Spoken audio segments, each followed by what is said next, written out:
always ask me for advice for when they're going to the local flower shop, so I figured I'd give some advice and say the top 5 things I think you're doing wrong when you're shopping for flower here in Massachusetts. So number 1 has got to be the test results. If you're still shopping by the test results, I really don't know where you've been. We literally just had a lab that was all over the news for being shut down for how many fake test results they were giving out, and this is far from a single lab problem.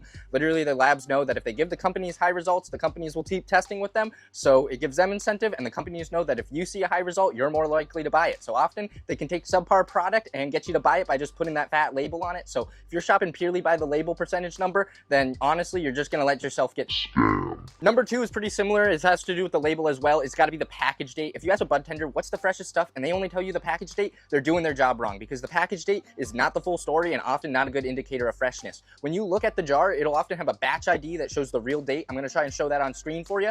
And basically the batch ID and the harvest date can be months away from the package date. So you might think, oh, it was packaged only like a week ago, but then you find out the harvest date was actually 3 months before that. Number 3 is buying stuff only on special. Now, there's nothing wrong with getting a deal, and this doesn't apply to every situation, but often the stuff is on special for a reason. It is either it's been sitting too long, it's lower testing, and basically you should have your expectations in order. Like if you're buying something on special, it's probably not going to be the ziggiest za. It might not be bad all the time, but you should just at least have your expectations that you're not probably going to be getting the best product. Like a $10 slice, are you serious? You think that's going to be the best thing in the store? So just have your expectations more adjusted when you're buying stuff on special. If you really are looking for quality, sometimes it's better to go away from the special menu. Number 4 has got to be not doing your own research before going ahead of time, because honestly, going on Reddit or Instagram and seeing what other people recommend for product is really going to help you out, because often, you know, it'll just keep you from getting a bud tender's crappy recommendation. Some of them have incentives and they have reasons that they're going to push certain products on you. So if you just go in and ask for the recommendation, they're not always going to put their full heart into it.